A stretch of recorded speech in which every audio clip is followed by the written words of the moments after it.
और यूपी के कौशाम्बी में करीब आधा दर्जन स्कूली बच्चों ने हाईवे पर एक लड़के को बुरी तरह से पीटा और गंभीर हालत में हाईवे से उसे नीचे फेंक दिया। देखिए रिपोर्ट। एक लड़के को करीब आधा दर्जन लड़के मार रहे हैं। मारपीट के दौरान उसके कपड़े भी फाड़ दिए गए। बीच हाईवे पर मारपीट के दौरान लड़का रेलिंग से भी बुरी तरह टकराया। तस्वीरें यूपी के कौशाम्बी की हैं। दबंग लड़कों के इरादे को भांपते हुए पिट रहे शख्स ने भाग निकलने में अपनी भलाई समझी और देखिए कैसे मौका मिलते ही वो दौड़ पड़ा। लेकिन इतने पर भी उन दबंगों का मन नहीं भरा। मोटरसाइकिल से उसका पीछा करना शुरू कर दिया। बताया जाता है कि इन दबंग लड़कों ने उसे लोहे की रॉड और डंडों से पीटने के बाद अधमरे हालात में हाईवे ओवरब्रिज से नीचे फेंक दिया। और हरियाणा के रेवाड़ी में एक सरपंच प्रतिनिधि को अधमरा कर पीटा गया। पिटाई की तस्वीरें आपको विचलित कर सकती हैं। पुलिस मामले की जांच कर रही है।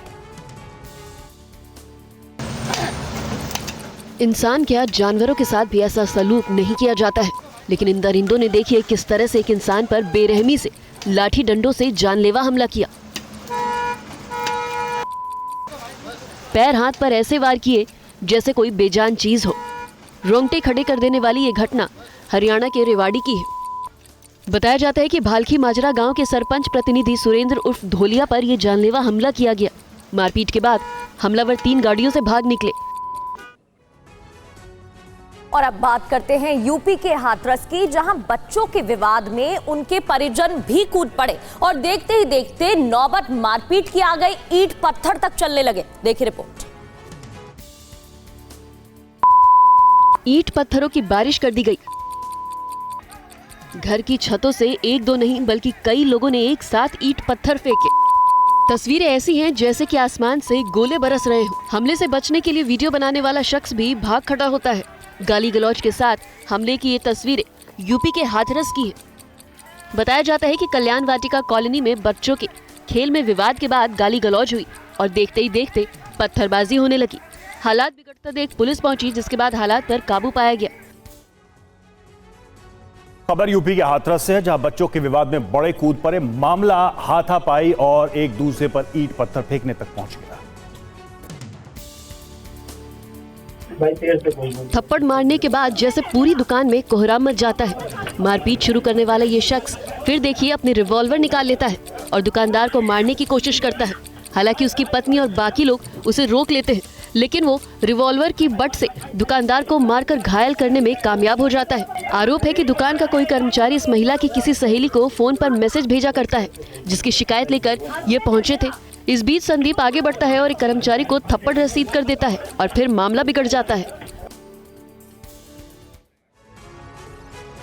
और अब बात करते हैं तेलंगाना की, जहां चलते ऑटो रिक्शा में कूदने के बाद 8वीं के बच्चे को गंभीर रूप से चोटें आई हैं। उसके बाद क्या हुआ, उसकी हालत क्या बताई जा रही है, इस रिपोर्ट में आपको दिखाते हैं।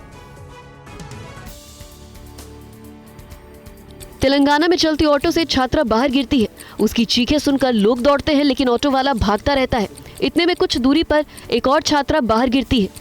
एक महिला आवाज लगाते हुए दौड़ती है, लेकिन ऑटो वाला आगे निकल जाता है। सीसीटीवी की तस्वीरें कामारेड्डी जिले के बंसवाड़ा में सोशल वेलफेयर रेजिडेंशियल स्कूल की है। बताया जाता है कि 4 लड़कियां स्कूल गेट तक जाने के लिए ऑटो में बैठ गई। 3 छात्राएं अचानक उतर गई, जबकि चौथी छात्रा, जिसकी पहचान मदन्नर मंडल के रूप में की गई है, सिर में चोट लगने से उसकी मौत हो गई। बिहार के सुपौल में एक शिक्षक पर आरोप है कि उसने गणतंत्र दिवस पर बच्चों से आपत्तिजनक नारे लगवाए। पुलिस ने अभियुक्त को न्यायिक हिरासत में भेज दिया है।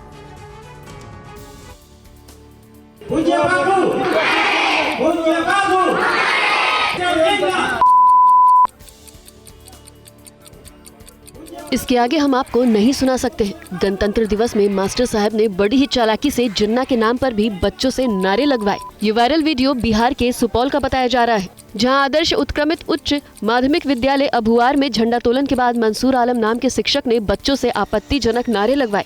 भारी हंगामे के बीच एसपी भी पहुंचे। उन्होंने लोगों को आश्वासित किया है कि कानून के खिलाफ काम करने वाले को बख्शा नहीं जाएगा।